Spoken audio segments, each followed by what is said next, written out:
"Say hi to the sharks," my daughter-in-law whispered in my ear, her voice sweet enough to chill my blood just before that cold hand shoved hard between my shoulder blades. I stumbled, felt the sea wind slice my skin, then dropped straight into the black water of Narragansett Bay. In that split second, I caught the eyes of my only son frozen, not saving me, not speaking, just watching his mother sink. Salt water flooded my mouth, the bitterness mixing with a pain nothing could match. So the recovery cruise was only the opening act to betrayal. In that knife-cold water, I swore that if I lived, I'd teach them what real fear feels like. If you're still listening, tell me where you're watching from. Every comment you leave is another mark in this journey. And if this story has touched you, don't forget to hit like so it can reach even further. That morning, the Rhode Island sun was as gentle as ever, light glittering across Narragansett Bay. I, Lorraine Whitaker, 68, had just finished 6 weeks of recovery after a hip replacement. When my son called, I took it as a good sign. "Mom, we want to take you out on the yacht today, celebrate your recovery." Just the 3 of us, like old times. Caleb's voice sounded warm. It had been a long time since he called me without a financial or work reason. I said yes right away, partly because I missed him, partly because I craved feeling needed. Early that morning, I picked my favorite navy dress, the color my husband, Robert, used to say made my eyes brighter. I spritzed a little light perfume and tied on the silk scarf he left me.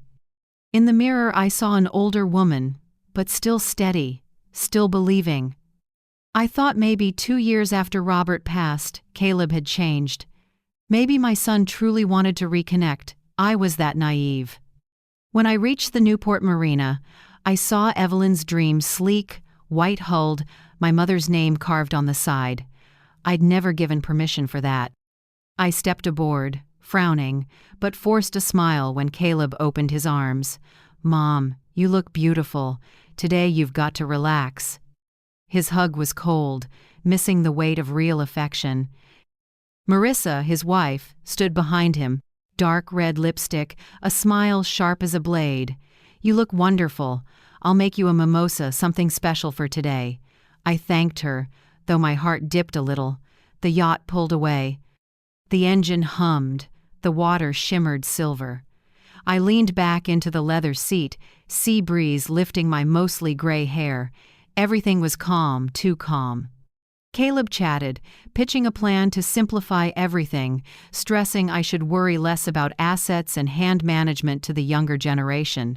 Marissa nodded, poured more champagne, and murmured, "You don't need the hassle of paperwork and accounts. Let us take care of everything."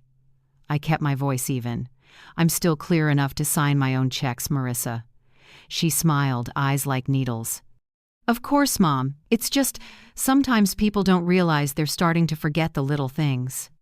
A chill ran my spine. I noticed her phone on the table camera pointed at me. She pretended to take selfies, but the angle clearly captured me raising a glass, smiling, not looking steady. I set my glass down, my voice dropping. "Caleb, I want to go back. I'm tired." My son glanced at his wife, then said flatly, "No, Mom. You need to hear us out." I looked straight at him. "You're scaring me. We just want to be sure everything's in order. You know how messy legal stuff gets if anything happens." Marissa slid in, sweet and scripted. "Do you remember what the doctor said about post-surgery? About short-term memory being affected?" I narrowed my eyes. "What are you implying?"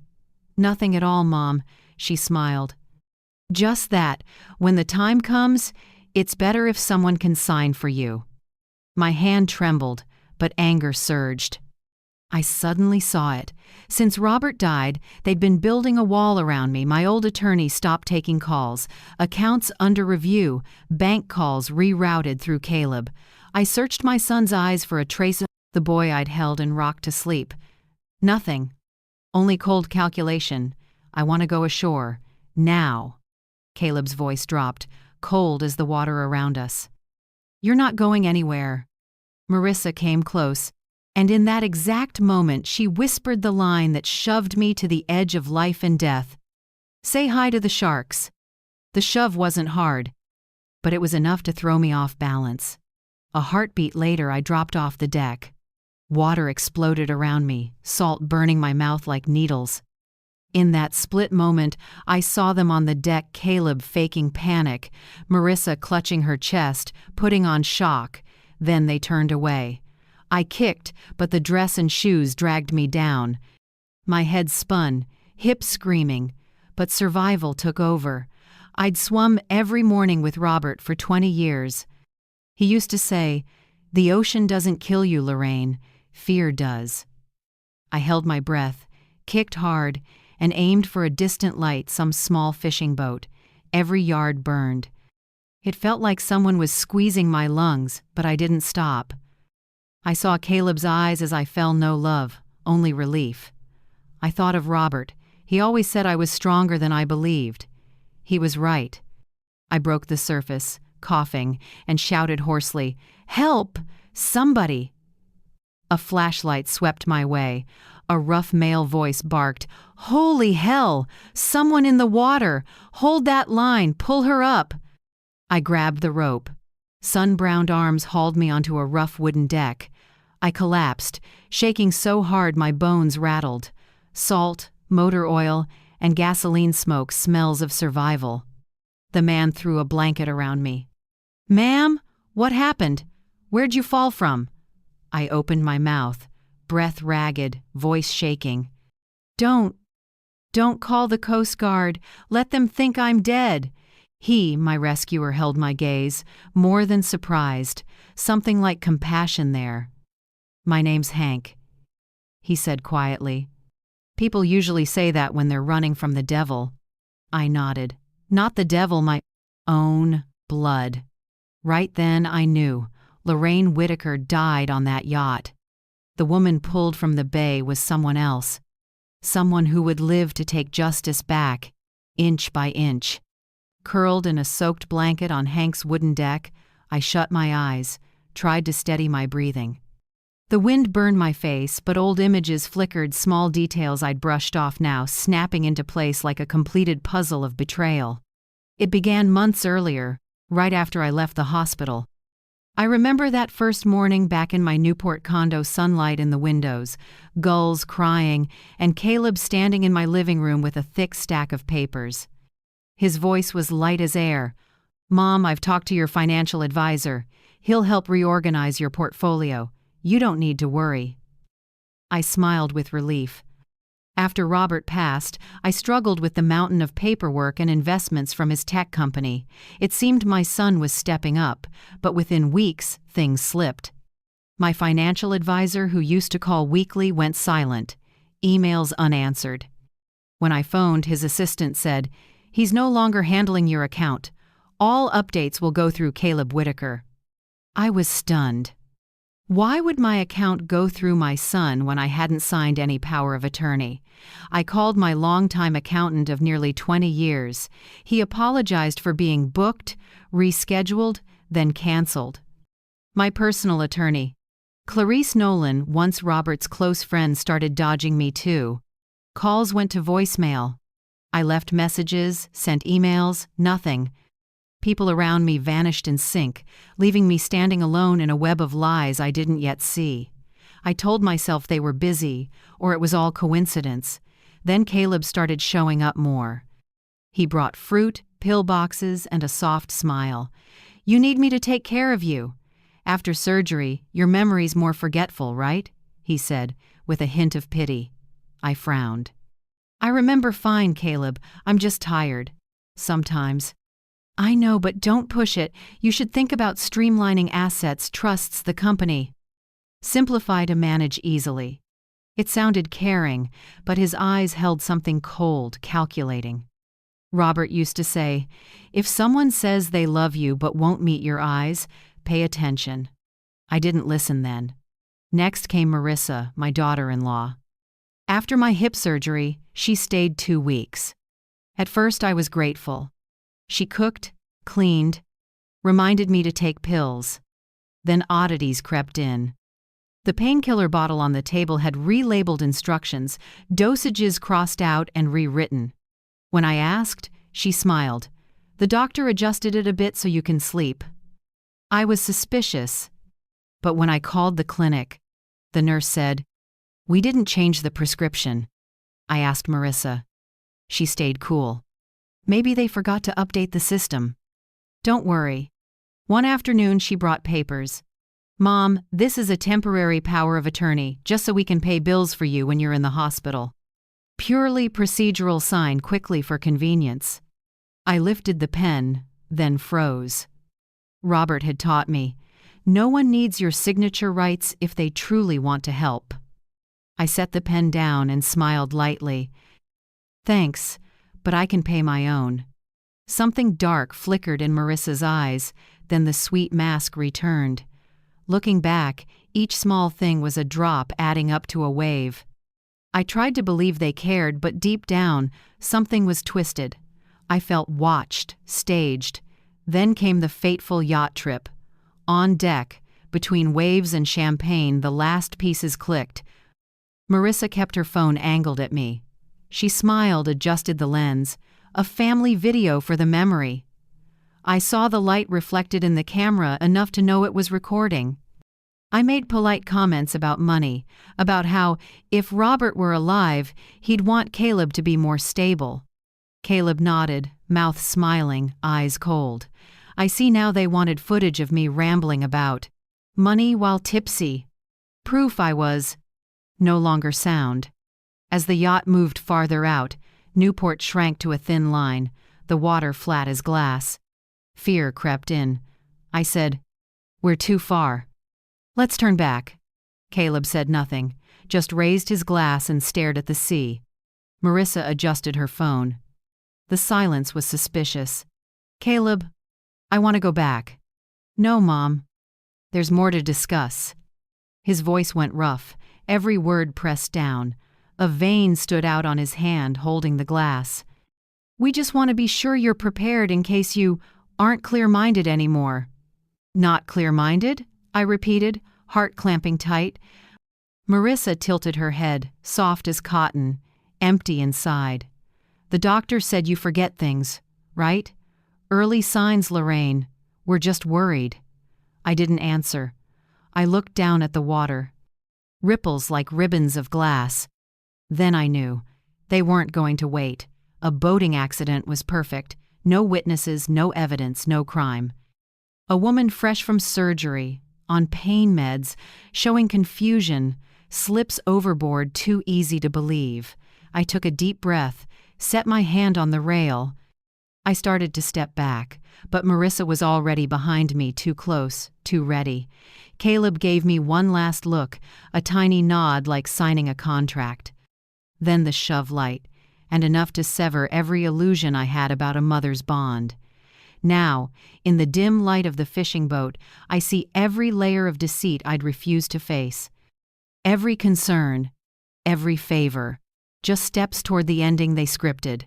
They wanted me gone quietly, leaving them everything: wealth, reputation, power, and a ticket to the luxury life I built. I shook not from cold but fury. Nearly 40 years as a mother, I thought my love was big enough that my child would never harm me. Now I know, greed can swallow anything, even blood. On deck, Hank handed me a hot cup of tea. "You've been through hell, haven't you?" I met his eyes, voice low. "They tried to kill me for money, but I'm still alive, and that is their problem." Offshore, waves kept their steady beat. I looked toward the pitch-black horizon where the lit yacht drifted toward shore, toward my own home. I knew when it docked, Caleb and Marissa would start the new life they thought erased me. But they didn't know that tonight I started over too, with one purpose: to make them pay for calling it an accident. I still remember my hand slipping from the brine, then someone gripping tight and hauling me out of the cold churn. Wind slapped my face as a hoarse voice barked, "Careful, Maya! Hold that line tight!" My body felt like stone, my breath in pieces, vision blurred by salt. Pulled onto the deck, I collapsed, shaking like a drawn wire. A thick blanket smelling of salt and diesel wrapped my shoulders, and that voice came again, warm, dry, commanding. "Ma'am, don't sleep. Look at me, can you hear me?" I nodded weakly. Yellow light fell across the weathered face of a middle-aged man, gray stubble on his jaw. Beside him, a teen girl, 16, maybe 17, poured warm water into a plastic cup, hands trembling as she offered it. "Drink, ma'am. It's cold out here." Her voice was gentle, a little shaky, but sincere. I sipped. The heat touched my lips, slid down my throat, life returning inch by inch. "Thank you," I rasped. I fell off a yacht." The man frowned. "What yacht runs this late at night? Anyone else with you? Did you slip?" I looked up at him, stranger's eyes. I somehow trusted in that light. "Not slip," I said softly. "Pushed." He froze. The girl Maya went wide-eyed. He set a hand on the wheel, silent a few beats, then asked slowly, "Do you want me to call the Coast Guard? They'll get you to a hospital, handle the rest." I shook my head fast, voice urgent. "No. Please don't. Let them think I'm dead." He swung around, assessing, not skeptical, just understanding. "You sure? Out here, not calling it in, if anyone asks. I'm sure." I gripped his hand, fingers like ice. "If you call, they'll know. And then they'll try again. Please believe me." He looked at my trembling hand, clutching his, then nodded. "Name's Hank O'Rourke. I've been on the water my whole life, seen a lot, but never anyone like you. All right, I won't call, but I'm taking you ashore to warm up. You won't last long in this cold." The wooden boat turned west, gliding through a thick, black night. Wind whipped my wet hair, freezing me numb, but inside something lit a feeling I hadn't had in years, the will to live. Maya, small, curly-haired, bright dark eyes, sat across from me, watching. "Ma'am, who did this to you? Do you want us to call the police?" I shook my head. "If you call, they'll get here before the police. You don't understand, they have money, lawyers, everything." She hesitated. "Then, what are you going to do?" I stared into the dark ahead. "Survive, and wait for my moment." Hank nodded slightly, as if he'd known the answer. As the boat nosed into a narrow inlet, he pointed. "There's a side dock. No one comes by at night. I know a place you can stay a few days. The owner keeps quiet if you pay cash." Fog clung to the dock when we tied up. I shivered, each breath turning to mist. Hank lifted me out. Maya carefully carried the blankets. Under dim streetlights stood a small 2-story wooden house with a sign, "Asha's Bay Inn, rooms and breakfast." The air smelled like old pastry and ginger. Hank knocked 3 short times. The door cracked open. A woman my age, brown skin, neat bun, bright kind eyes stared. "Hank, who are you bringing here at this hour?" "Someone in trouble. Needs shelter, pays cash." She looked me up and down, clothes still wet, then opened the door wide. "Come in. We don't ask about the past." "Here, here." Warmth from a wood stove rolled over me. I almost cried. The owner, Asha Patel, pointed up the wooden stairs. "Bathrooms upstairs. Hot water." "I'll bring towels and dry clothes." I thanked her, voice thick. When the hot water hit my skin, I closed my eyes and let it rinse away salt and the dried blood at my neck. In the steam, I saw Caleb and Marissa's faces smiling over their glasses as I fell into darkness. I turned the tap harder, water roaring as if it could scrub the image away, but the hurt stayed. Wrapped in a robe, I came back down. Asha set a hot ginger tea by the window. "Drink, you'll warm up." I cupped it, heat moving through my fingers. "Thank you." "You're very kind." She smiled. "Just doing what's right. Hank said you need quiet for a few days." I nodded. "Only a few. I won't cause trouble." "There's no trouble here, only people trying to start over." Alone at the table, I listened to wind slip through the doorframe. Then looked at an old laptop on the shelf screen, faintly glowing. Asha said I could use it. I opened a browser, heart pounding as I typed my name. Lorraine Whitaker. In seconds, headlines poured in. Tech billionaire Lorraine Whitaker missing after yacht accident. Police suspect careless accident. Victim reportedly showed signs of cognitive decline. The first photo stunned me at last year's birthday. Dazed in a burst of flashes, glass in hand. I remembered. I was tired and hadn't known they planned a surprise. The caption below read, "Whitaker is believed to be in early-stage Alzheimer's, raising family concerns about competency." I went numb. It felt like someone clenched my heart in a fist. They didn't just want my money, they wanted to erase my name, wipe me from the world as if I'd never existed. I pulled the blanket tight and stared through the glass at the far-off sea, moonlight scattered over it. They thought I was dead, and the press helped finish their story. I laughed softly, almost a whisper. All right, let them believe it. But I'm not dead. Asha looked at me from behind the kitchen counter, her eyes more understanding than curious. People usually come here to run from something, but sometimes they stay because they want to take everything back. Which one are you? I set the teacup down and answered, steadier than I'd ever sounded, both. Outside, the waves still lapped gently at the shore.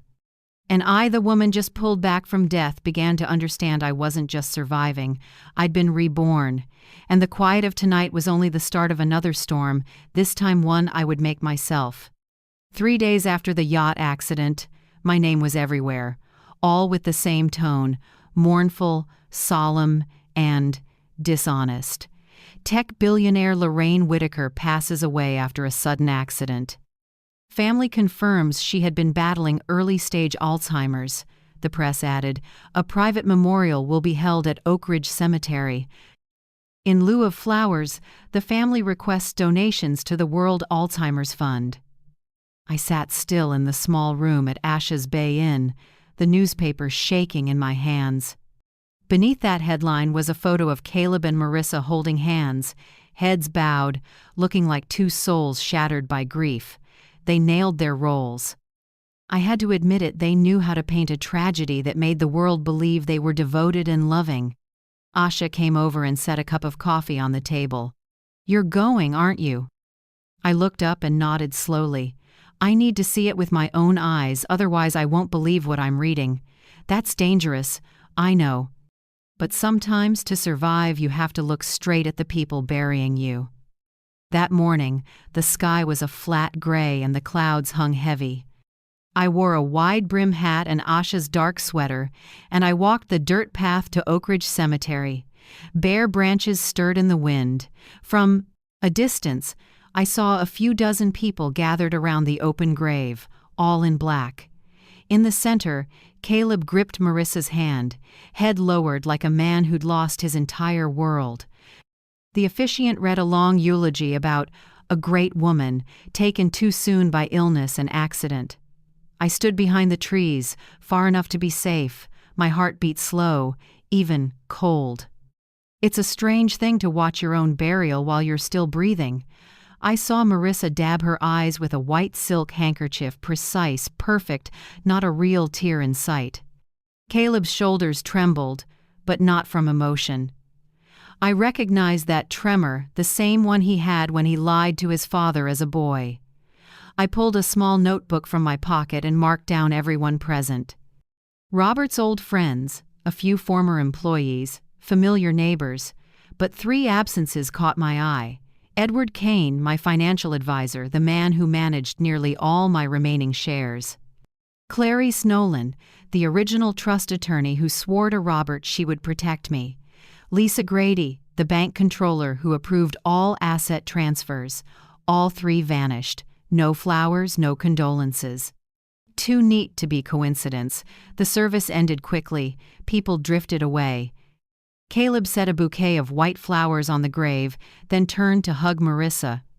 I saw her hand smooth his back, and a thin, sharp smile flickered when no one was looking. I understood then. To them, this wasn't a funeral, it was a victory day. When the crowd had gone, I moved closer, my steps quiet as a shadow. The new stone bore my name, Lorraine E. Whitaker, 1957, 2025. Beloved mother, visionary, gone too soon.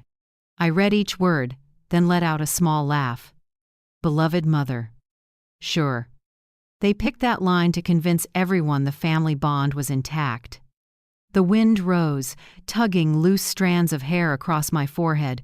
I set a single white daisy on the wet soil, not for the deceased, but for myself, the one just born again. I walked away, leaving that carved stone like a screen for what I was going to do next. That afternoon, back at the inn, Asha was making tea. I told her everything, detail by detail. She listened, then asked quietly, "Do you think they did this alone?" "I don't know yet," I said. "But I feel someone's behind them, someone who knows the law and cleared the path step by step." Asha nodded, then said slowly, "In this town, there's a name people mention when they want things done clean and fast: Bianca Mercer, an attorney who specializes in asset transfers, trusts, and settling ownership. I saw that name in a murky dispute last year. You might want to check." I wrote it down immediately. The name landed like a puzzle piece snapping into place: Bianca Mercer. I remembered the initials I'd seen in the files at Caleb's BM, at the end of every Project Lorraine note. Maybe that was her. That night, after Asha was asleep, I opened her old laptop and went back online under an alias. I started scanning anyone tied to my assets.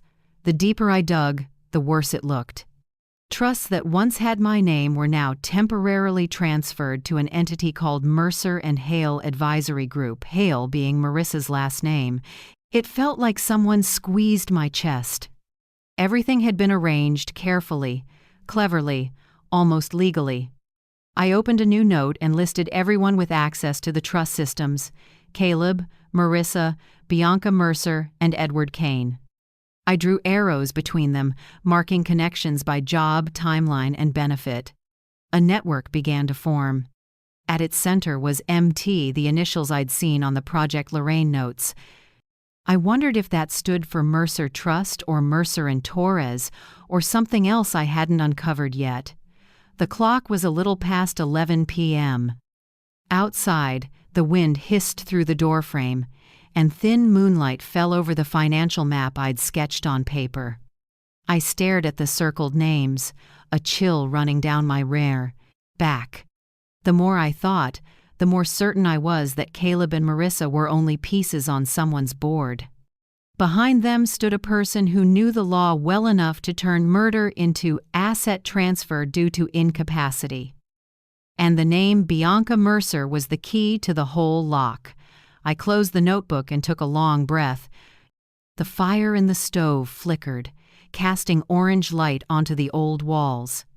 In my head, things were clearer than ever. If I wanted justice back, I had to return to where it began, the old house I once thought was safest, now likely hiding the truths they believed I'd never come back to find. I stood, pulled the curtain shut, and looked at my reflection in the glass. That face looked different, not the frail woman shoved off a yacht, but someone quietly preparing to come back from the dead. And tonight, I swore, I would hunt down the people who wrote my obituary while I was still alive. That night, the Newport sky was thick with sea salt gray blue. I put on the heavy coat Asha gave me and slipped my hand into the pocket where I kept a small key darkened by years, the key to the house I once called home. Caleb had never asked for it back. Maybe he figured the dead don't need keys. I left the inn near midnight, when the streets were dark. The road up Beacon Hill was so empty my footsteps echoed on the cold asphalt. The elegant houses on both sides glowed a warm gold, but my house, the Whitaker home, where I lived 30 years with Robert, sat in darkness, only a faint light from the porch camera. I knew its blind spot. I was the one who installed the system to protect the family. The back door was the same. I bent, slid in the key. A quiet click, and in that moment my heart pounded like I was stepping into the past. Inside was cold and too clean, not abandoned, but maintained. The hallway rug had no dust, the sofa was neatly covered, and the air carried the expensive spray Marissa loved. I clicked on the small flashlight. Hank gave me. The beam slid across a polished steel fridge. I eased it open, packed with fresh food, pricey wine, imported cheese, and a tub of infant formula. My heart stopped. The house wasn't empty. Someone lived here often. I moved like a shadow, slipping through the living room. The old mahogany set was gone, replaced by Italian leather, and our wedding photo was off the wall, swapped with a beach shot of Caleb and Marissa. Every trace of me erased, as if they were test driving a life without me. I stopped at Robert's office door where he used to sit for hours at his typewriter, reading company reports, drinking black coffee. It had always been locked, but now it was ajar. I pushed it open. The desk lamps were still on. The room had become a command center. Walls plastered with notes, a whiteboard crammed with writing, and in the middle a thick file stamped in bold, Project Lorraine, Phase 3. Accident. My head swam, but my hands were steady. I pulled out the disposable film camera Hank gave me point and shoot and started photographing every page, every timeline. In the yellow light, Marissa's shaky handwriting was clear. Observation. Patient confuses dates. Forgets meds record on video. Adds sedatives to night dosage. Prepare petition. Declaration of incapacity. MT approved. Those initials MT repeated under approved. At the bottom, a full signature. Bianca Mercer, Esquire, exactly as I suspected. I kept shooting. Each click was a soft countdown in the night. Next to the file, a huge whiteboard was split into 4 columns. Phase 1, Fake Medical Profile, completed.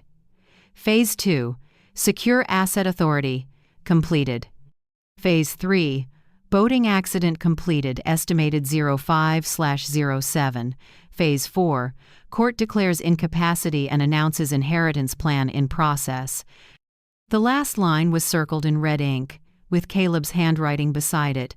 Must finish within 2 weeks, before the audit committee steps in.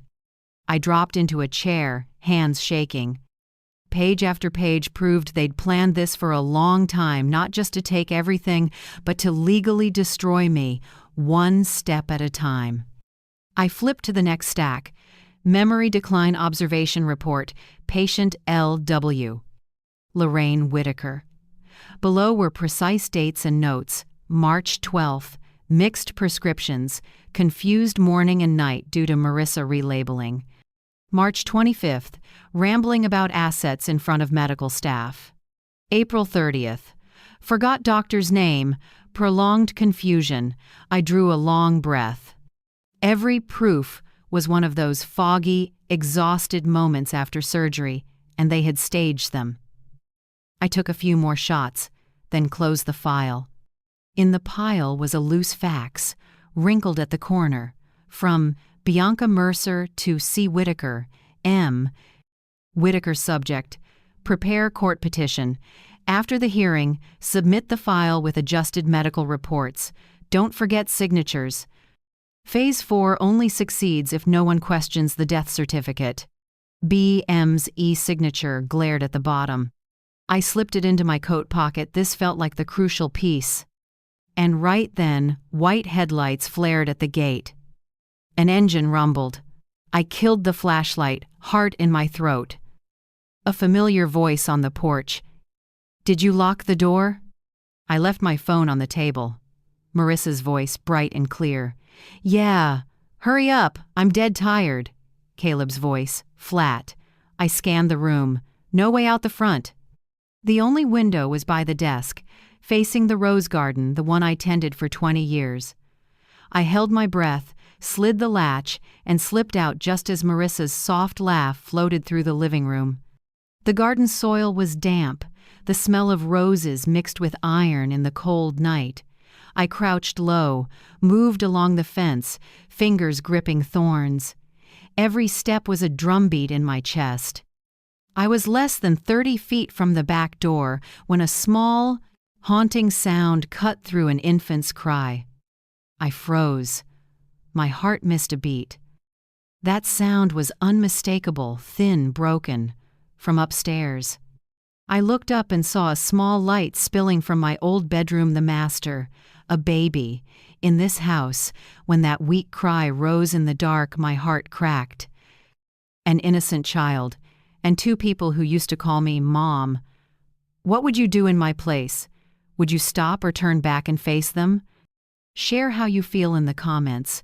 I truly want to hear your perspective. I ducked lower, slid along the fence, listening. Caleb's footsteps thudded inside, then Marissa's whisper, "I've got it. You go to sleep. She's up again." "When will it settle?" "It's been 3 weeks and she still isn't on a schedule." 3 weeks. I did the math. 3 weeks since my accident. Cold flooded my veins. They weren't just taking assets. They were raising a child or hiding a darker secret. I backed away from the fence without looking, my hand locked around the camera in my pocket.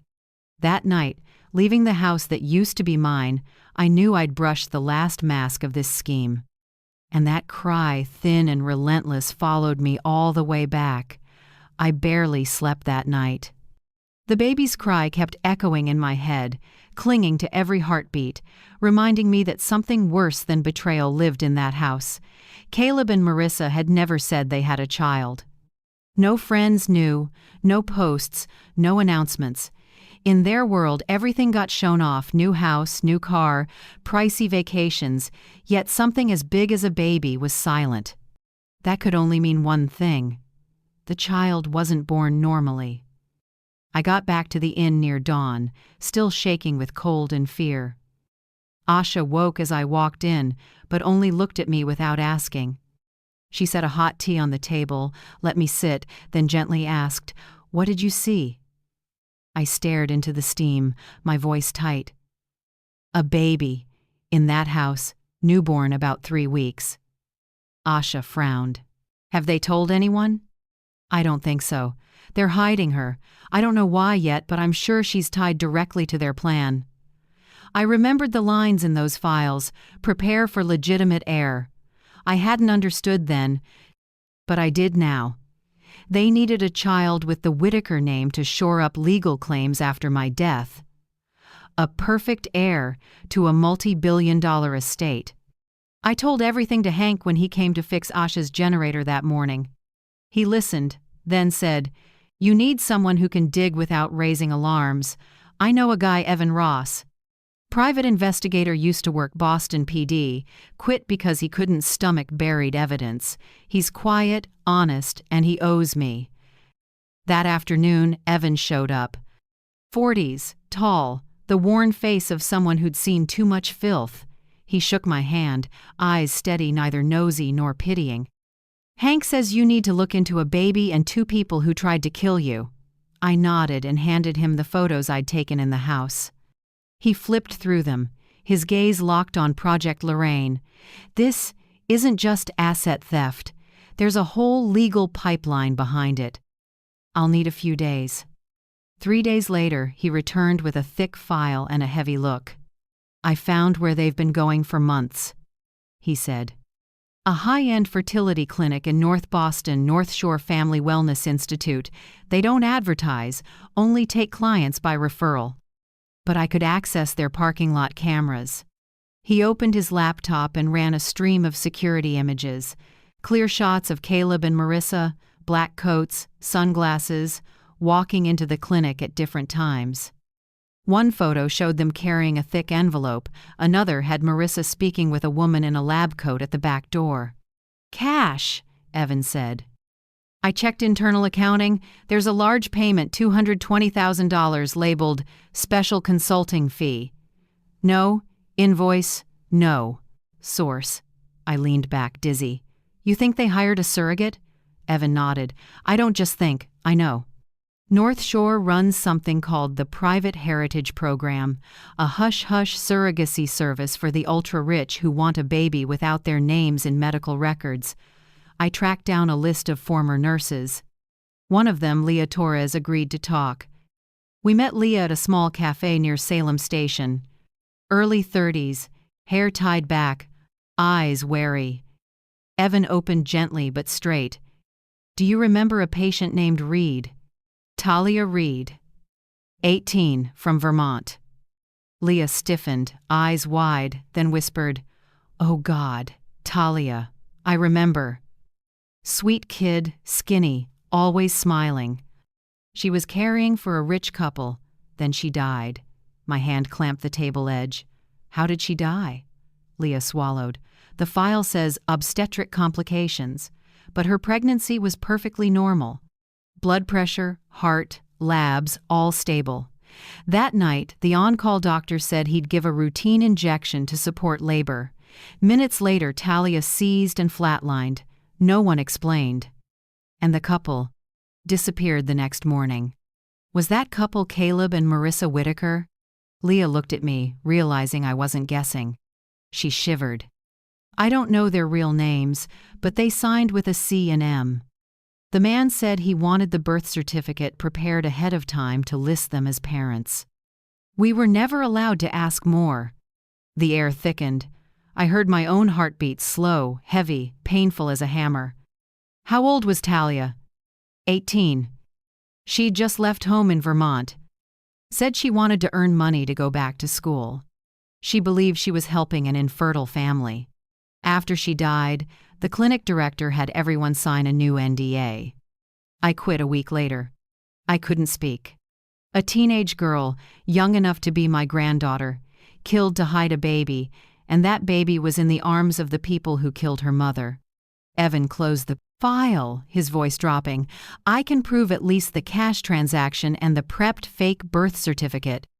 But to charge them, you'll need more medical proof, testimony, or recordings." I looked at him, heat rising behind my eyes.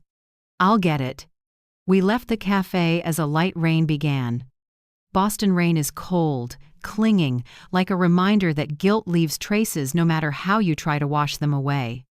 I pulled up my hood and almost whispered, "They think they can use money to buy blood, buy lives, buy even my legacy. But there's one thing they can't buy." Evan asked quietly, "What's that?" I answered, my eyes looking far away, "The truth. And this time, the truth is what will drown them." Evan found out that Caleb and Marissa always had a nanny working in shifts. The schedule changed weekly, but on Tuesdays, between about 10 a.m. and 2 p.m., both of them usually left the house to sign legal papers at the Mercer and Hale Law Office. That was the only gap I could exploit. 4 hours to get inside the house, meet the person caring for the baby, and plant the seeds of my counterattack. That morning, the sky was overcast, the wind from the bay cold and biting. I wore a gray wool coat with the hood pulled low and carried the folder Evan had prepared, photos of Project Lorraine, Talia Reed's file, and the fake birth certificate of the baby. When the clock struck 11 a.m., I rang the bell. The door opened to a blonde woman of about 30, her face gentle but with the tired eyes of someone lacking sleep. She held the baby in her arms, her voice cautious. "I'm sorry, can I help you?" I took a deep breath. "I'm Lorraine Whitaker, Caleb's mother, and the grandmother of the baby you're holding." Nora, the name on her badge, froze. Her face went pale. "That's impossible. You're dead. I read the papers, saw the news. They said you fell off the yacht and died, right?" I cut in, my voice calm. "But I'm alive, and I need to talk to you right now." She stood still a few seconds, then stepped aside for me to enter. The house was just as I remembered, except now it carried the soft breath of a child. The baby lay in her arms, wide brown eyes silently fixed on me. A look so pure it made my throat tighten. "What's his name?" I asked softly. "Robert Jr., that's what they call him." "No, his real name is Rowan Talia Whitaker," I said, my voice trembling slightly. "Rowan to give him a new name, and Talia so he never forgets the birth mother who died for him." Nora clutched the baby tighter, her eyes filling with tears. I pulled from my bag a photo of Talia, the young girl with messy brown hair and a shy smile. She's this child's mother. She was killed in the delivery room, and the couple you're working for are the ones responsible. Nora stared at the photo, then at me, her lips quivering. Oh God, they said the baby was legally adopted. They told me the mother died of an illness. No, she died from an unnecessary injection. And I have proof. I opened the folder and spread Evan's printed documents on the table, photos of the Project Lorraine timeline, medication reports, and Bianca Mercer's facts. Nora's eyes widened. They documented everything, even the plan to kill you. I gave a thin smile. Yes. And now I need you to help me record the final part of this story. I laid a hand on her shoulder, speaking slowly. You stay here. Keep caring for Rowan as usual. But record everything what time they return, their behavior, their calls, the visitors. Use this phone to take photos and store them separately. Evan will collect the data weekly. Don't let them suspect a thing. Nora stayed silent, tears sliding down her face. Then she nodded softly, holding the baby close. I'll do it. For him, he deserves to live the truth. I touched Rowan's cheek lightly and whispered, You'll grow up with the truth, not their lies. That afternoon, Evan installed the surveillance gear, a small recorder hidden in a frame in the living room, a long-life battery camera inside the bedroom humidifier, and a voice monitor under the old mattress. Everything linked to an encrypted drive only Evan and I could access. As I left the house, I stood at the gate and looked back, seeing Nora holding Rowan at the window. Light fell across her face, a mix of fear and resolve. I knew I had found a priceless ally, not a detective, not a lawyer, but another mother ready to protect an innocent life. That night I sat at the desk in my room at the inn, writing by hand a letter to Bianca Mercer.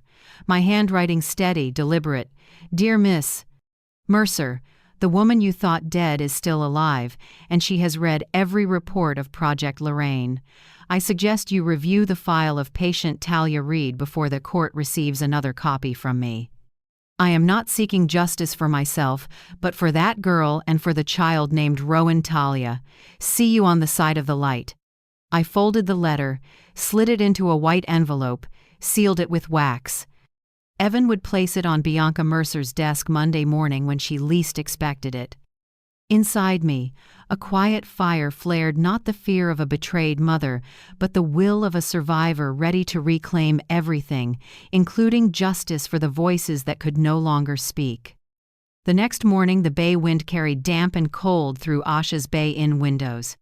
I sat in the corner of my room, listening to the waves beating against the rocks, my heart strangely calm. Today was the day of the inheritance procedure, the day Caleb, Marissa, and Bianca Mercer would finalize my death on paper, and also the day they'd realize the dead woman could smile. The letter I wrote last night had been delivered by Evan on time. I pictured Bianca opening the envelope in her sleek glass office while presenting documents. The words I wrote by hand would surely freeze their blood. The rumors of my death have been exaggerated. Send regards to Rowan Talia. Mother. Less than 2 hours later, Evan's phone buzzed. He sent me a remote clip. The three of them bursting out of Mercer and Hale like the building was on fire. Bianca nearly slipped on the steps. Marissa's sunglasses couldn't hide her pale face. Caleb yanked his wife's arm, muttering something, but I saw only one thing in his eyes: panic. They're heading home, Evan said on the phone. Get ready, Lorraine, this is your moment. I checked the time, close to 2 p.m. I put on the deep blue dress Robert had given me on our 20th anniversary, brushing my fingers over the armrest of the mahogany chair in the living room. That chair once held him reading the paper every evening while I sat beside him listening to the steady turn of pages. Now it was the waiting seat of a ghost me. Evan had set up the cameras the night before. 3 hidden in the ceiling lights, 2 recorders in the flower vase, and behind the bronze statue. Every word I spoke would be captured cleanly enough for court. I also had a small device clipped under my collar, ready for anything. Before they arrived, I told Nora to take Rowan down to the old wine cellar, where a small escape hatch led to the alley. That cellar once held my precious Bordeaux. Now it was a shelter for the baby Marissa wanted erased from medical records. "I won't let them hurt him," Nora promised, her voice like steel. About 30 minutes later, car tires screeched outside. I heard rushed footsteps, an electronic lock click, then the door flew open. Marissa entered first. Coat still on, eyes wide as if she'd seen a ghost, and in her mind, she had. Caleb followed, pale. Bianca came last, clutching her briefcase, calm in a way that was clearly fake. I sat upright, turned my chair toward the door, light falling across half my face. I didn't speak, just smiled. The silence stretched so long you could hear the clock tick. "Oh my God!" Marissa gasped first, stepping back. "Impossible, you're dead!" I tilted my head, my voice soft as air. Death, sometimes, is just a way to see who truly wants you gone. Caleb's mouth opened, no words. Bianca, the only one still composed, spoke hoarsely and slow. "What do you want, Mrs. Whitaker? If this is some cruel joke, then—" "No, Bianca," I cut her off. "This is reality, and the cruel thing are the plans you wrote." I pointed at her briefcase. "Inside is the Project Lorraine file, isn't it? I've read it all. The facts about declaring incapacity, the fake birth certificate of Rowan Talia, or should I mention the death of Talia Reed?" For the first time, Bianca wavered, her face drained, her hand gripping the strap. Caleb turned to her, panicked. "What facts? Mom, what are you talking about? Oh, you don't know?" I locked eyes with him. "Remember the night on the yacht? Who pushed me, Caleb? Your wife, or did you agree to it yourself?" The room grew heavy. Marissa trembled, lips moving. Caleb looked down, avoiding my eyes. I looked at Bianca, trying to regain composure, but sweat dotted her temple. "I know you're smart," I said slowly, like pouring acid. "But you picked the wrong side. Accelerate inheritance, that's your phrase, isn't it? Or should I play the recording you sent Marissa about the staged accident?" Bianca swallowed. "You can't have that." "I have everything, Bianca." I leaned forward, eyes locked on hers. "Recorders, cameras, medication reports, witnesses, and now your confession." A soft click flashed from the hidden clock camera, capturing Bianca shielding her face. She realized too late. "You're crazy!" Marissa screamed, lunging. Caleb held her back, shaking. "Stop! She really has the evidence!" Bianca backed toward the door, her voice rapid. I didn't kill anyone.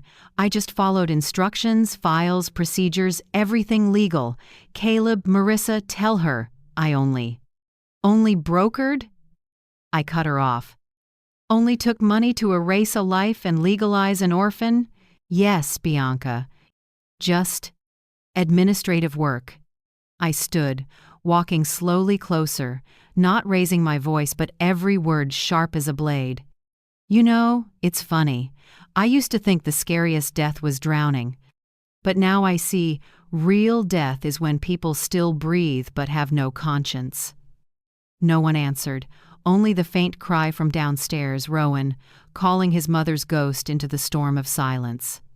Bianca flinched, stepping back.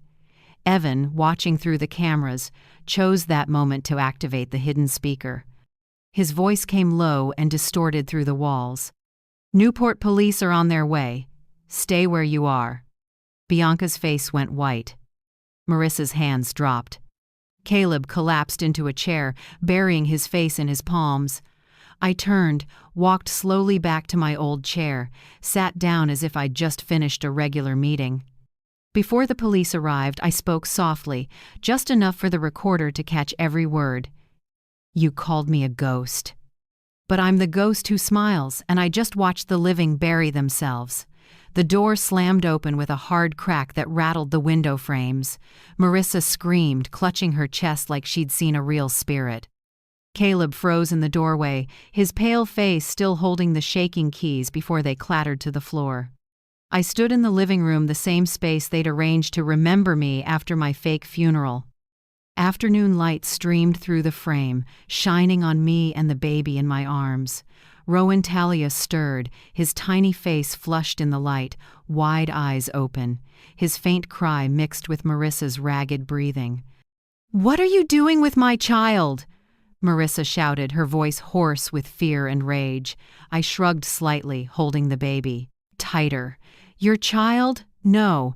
This is Rowan Talia Whitaker, the child of Talia Reed. An 18-year-old girl who cared for you and died after a routine injection at North Shore Family Wellness Institute." The room went silent. Caleb opened his mouth, shook his head. "No, that's not true. You can't know that." I looked straight at him, my voice slow, each word heavy as stone. "I know everything. The $220,000 in cash. The video of you and your wife entering the clinic, Bianca Mercer's fax. And this." I opened my bag, pulled out the thick file, spread it across the wooden table. Photos, receipts, screenshots, and on top, the Project Lorraine, Phase 3, accident page. Marissa's eyes went wide, swallowing hard. This is attorney-client material you stole?" "No." I cut her off. "I photographed it in this very house, in Robert's office. The house you're living in thanks to forged transfers. And I have the right to take back everything, including my name." I set the recorder on the table, pressed record, the red light blinking.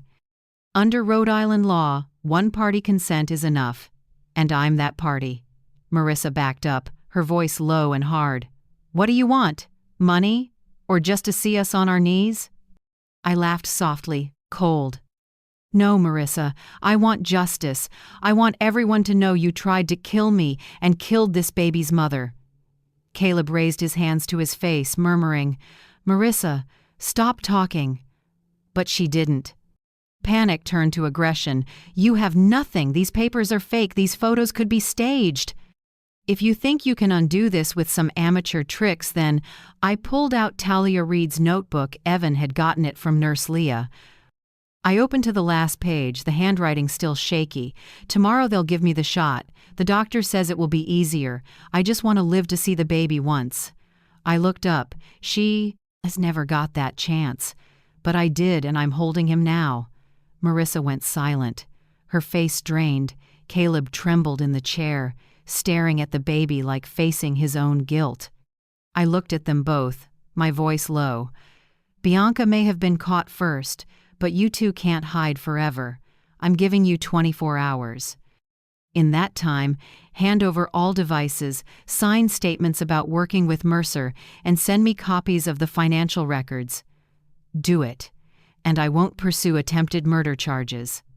I only demand the truth in court. If not..." I bent and kissed Rowan's forehead, then looked Marissa in the eye. "I'll let the FBI, family court, and national press have it all. Not just Talia's death, but the money laundering in your charity fund." The words sliced the silence. Marissa's mouth opened, but no sound came. Caleb's shoulders slumped, his head dropped. For the first time, he didn't look like an enemy. He looked like a lost boy caught in his wife's game. You wouldn't dare," Marissa said weakly, a last reflex. I raised an eyebrow. "You think so?" Then pulled out my phone and played Bianca's recorded voice. "Accelerate the inheritance process before she rewrites the will. An accident is the safest choice." Bianca's voice filled the room, cold and clear. Marissa's face shifted from pale to crimson. Caleb jumped up, yelling, "You lied to me! I thought it was just fake medical records."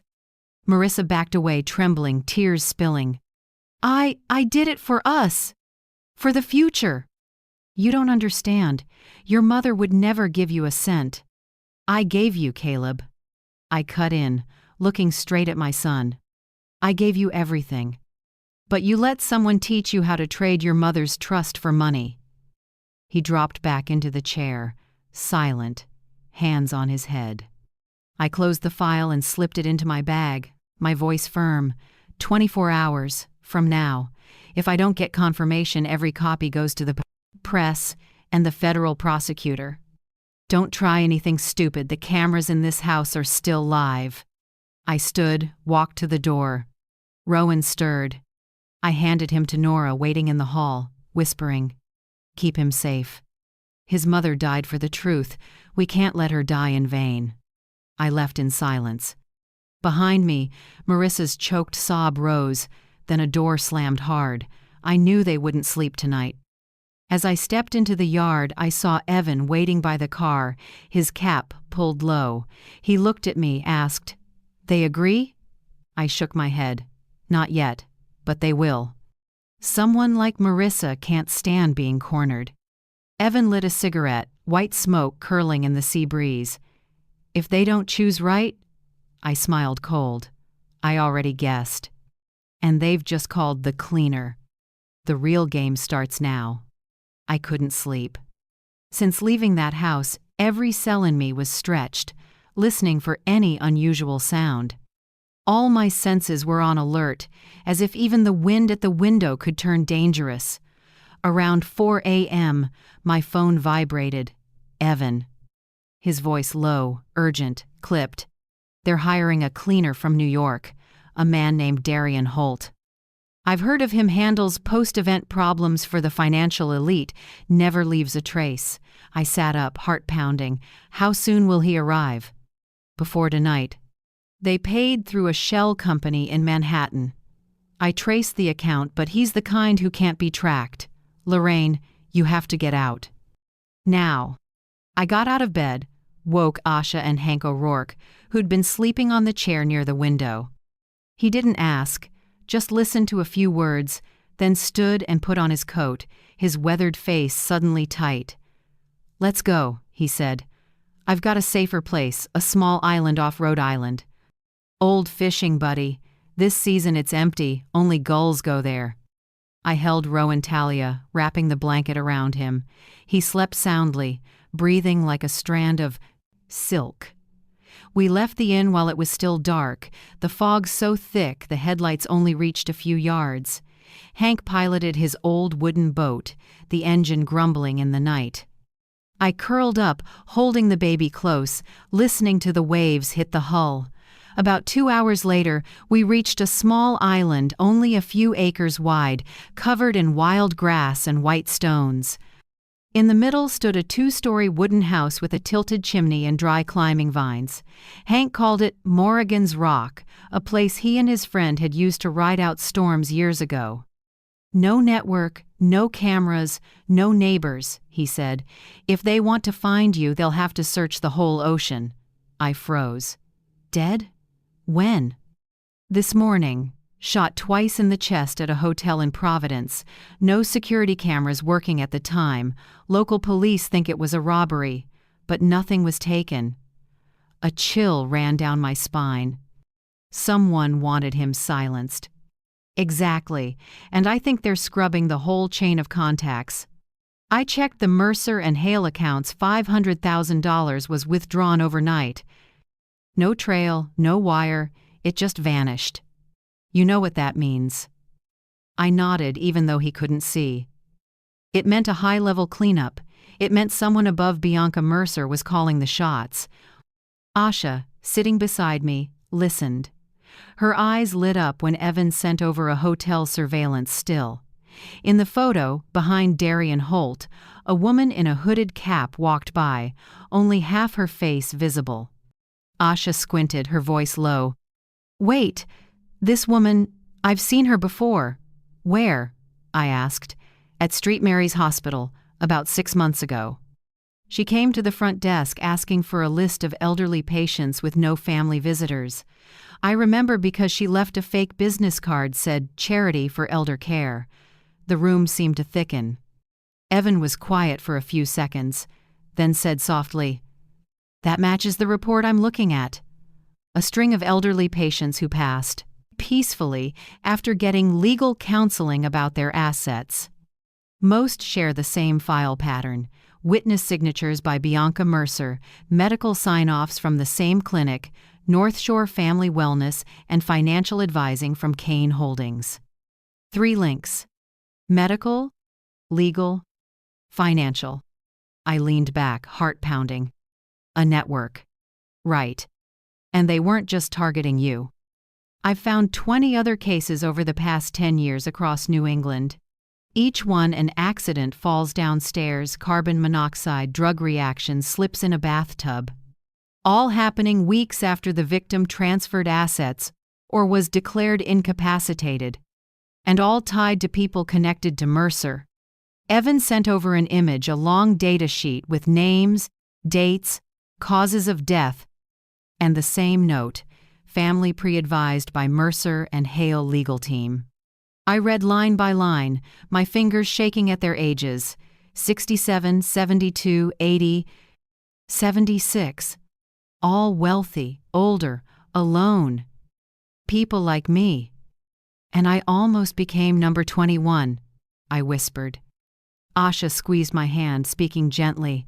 But you survived, and now you're the only one who can speak for them. Evan sighed on the other end. I'll forward all this to federal agents. But Lorraine, you have to understand, once I do, they'll know you're alive. They won't sit still. These people have the money and power to erase everything. Once you step into the light, there's no going back. I looked out the window. The sea glittered, waves breathing like a sleeping beast. I wasn't scared anymore. I knew one thing clearly: if I stayed quiet, the baby in my arms would end up on that list too. I understand, I said quietly. If I don't speak, Rowan could suffocate in a furnace incident like the others. No, Evan, I died once.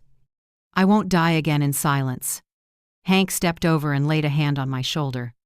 I'll handle security. Asha will watch the baby. Lorraine, you say everything. Don't let them keep going. I nodded, tears rising but not falling. Outside, the wind kicked up and tossed the curtains. I felt like Robert was standing out there in the gusts, nodding at me. He used to teach me that strength doesn't come from shouting, but from knowing exactly when to speak. I turned to Evan, voice firm. Get everything ready. Tonight I'll record a video statement. Tomorrow morning, we send it to the media, attorneys, and the FBI at the same time. They might kill me, but they can't kill the truth.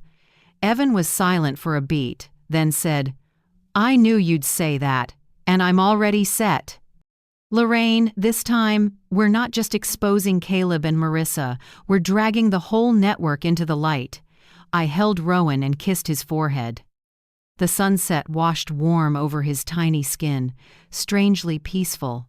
In that moment, I wasn't a victim anymore. I was carrying living evidence for dozens of forgotten souls. The sky bled thin red as the sun sank into the water. I whispered, a promise to myself. Tomorrow, their darkness ends. And it starts with me, the woman they thought was dead. I never thought I'd have to use myself as bait. But standing before the inn's mirror, looking at an old face in dim light, I knew there was only one way to end it: walk into the wolves' den myself. Evan pushed back hard. You don't have to do this. We already have enough evidence. I shook my head. We have pieces, Evan, not the picture. Only when Bianca Mercer says it herself and gets recorded will it be undeniable. I need her to confess in her own words. He was quiet a long moment, then nodded. Okay, but you're not going in alone. I'll have a listening team right outside. And Hank will be a block away. That afternoon, Nora sent an encrypted text. They'll be home at 7 p.m. Marissa's setting out wine. Bianca said, come settle this once and for all. I read it, my heart tightening. It was time.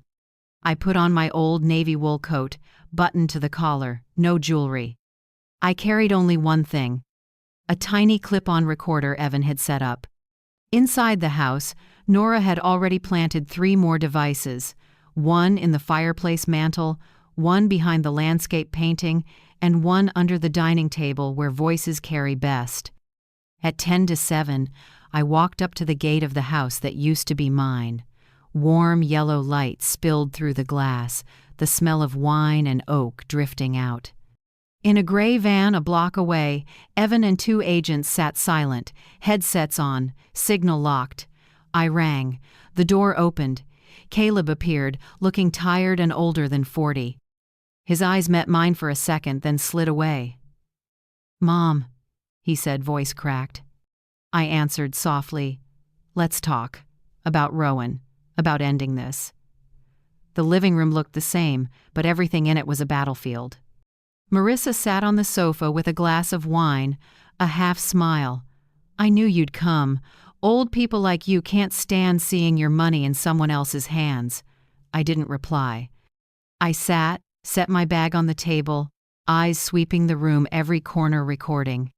And at exactly 7 p.m., Bianca Mercer walked in. Neat, polished, a faint, expensive perfume filling the room. She smiled like this was a contract signing. "Mrs. Lorraine Whitaker," her voice smooth as silk. "I'm glad you finally chose to sit down. I believe we all want to end this, peacefully." I leaned back, my tone low and even. "Peaceful for whom, Bianca? For the people you were leased, or for the ones living off their corpses?" Her brow lifted slightly, but she didn't deny a thing.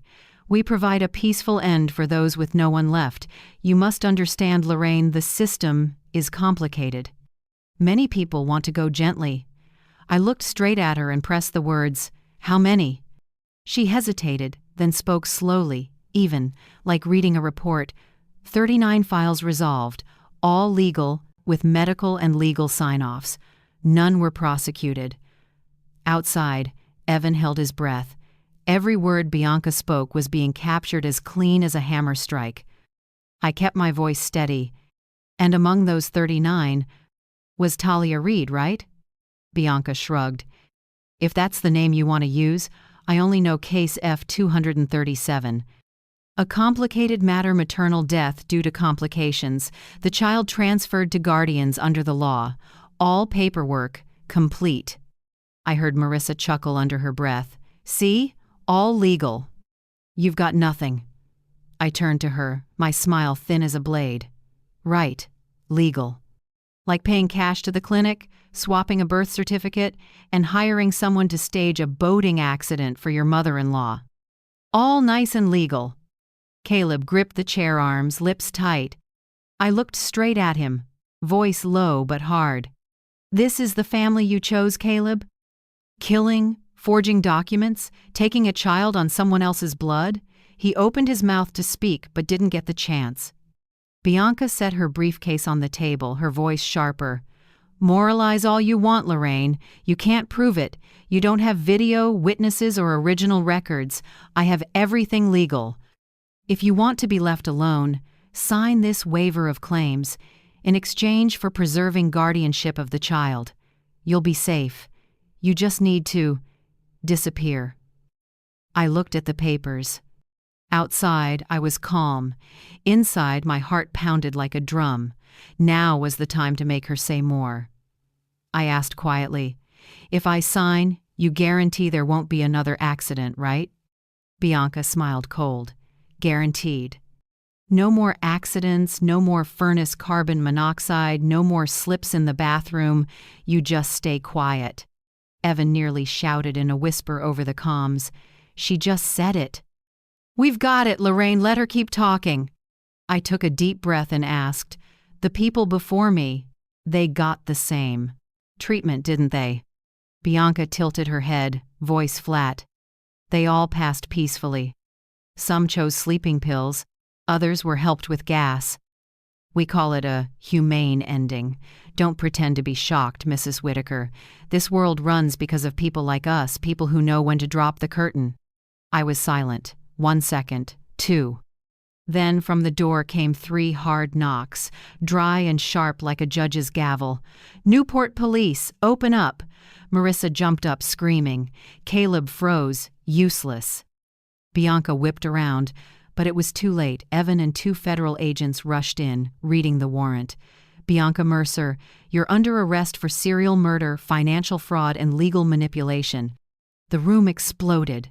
Marissa screamed. Caleb collapsed into a chair, and I sat still, staring straight at Bianca. They cuffed her. Her eyes were full of hate, but the confidence was gone. "You set me up," she said low. I answered softly, eyes never leaving hers. "No, Bianca. You set yourself up." I just turned on the light so everyone could see. Outside, sirens wailed, blue and red washing the windows. I bent to pick up the file she'd tried to hand me, then tore it in half and let the pieces drift to the floor, the dry rip sounding like the close of a long chapter. As for me, the woman once shoved into the sea, I could finally see the shore. The next morning, Newport felt like it had woken from a long storm. On the streets, people buzzed about the stunning arrest. High-profile attorney Bianca Mercer accused of serial murder, financial fraud, and legal manipulation. Her face was on the morning news, vacant eyes, tangled hair, a once proud expression stripped down to failure. I sat in a small room at the police station, first light slipping through the window onto the wood table. Evan stood beside me, hand resting lightly on my shoulder. "Everything you did, it was worth it," he said quietly. "We have the full confession, including her. Line about the resolved files. The FBI has the case. The whole network is coming into the light." I just nodded. Every feeling in me was wrung dry, leaving a quiet emptiness. Maybe this is how it feels to come back from the dead, not joy, not gloating, just relief to still be breathing. Caleb and Marissa were held as co-conspirators and for fraud in the inheritance filings. Passing the interrogation room, I saw my son hunched over, hands shaking on the table. He looked up, eyes red. "Mom, I'm sorry." I stopped, looked at him a long moment. "Sorry won't erase it, Caleb, but if you tell the truth, maybe there's a part of you still worth saving." He nodded and turned away, shoulders trembling. For the first time in years, I felt no anger, only pity for a son who let greed and fear lead him. 3 days later, I left Newport and went back to the little island where Asha and Hank were caring for Rowan. The baby was smiling now, big brown eyes catching the morning light. I picked him up. The smell of formula and sea salt softened me. "You're proof that light can grow back out of darkness," I whispered. Asha smiled, hand on my shoulder. "You did what no one else dared, spoke for the silenced." I smiled, looking out to the water where the sun was climbing. "I'm just a survivor, and I owe a debt to those who died for the truth." In the weeks that followed, media across New England ran a series called The Mercer Files. More than 20 peaceful passings were reopened. Families came to me, hugged me, thanked me for not staying quiet. A special court was set up to review incapacity rulings. My name was removed from the deceased list. I, Lorraine Whitaker, was officially brought back in the eyes of the law. On the day I testified, I wore a black coat and pinned on Robert's silver brooch. I looked around at the faces of families waiting for justice, people like me, who'd lost someone and been told they had no right to know. I spoke evenly, firmly. Those who claim peace at the end turned the trust of the elderly into a marketplace. I'm not afraid of dying anymore. I already died once. What I fear is silence.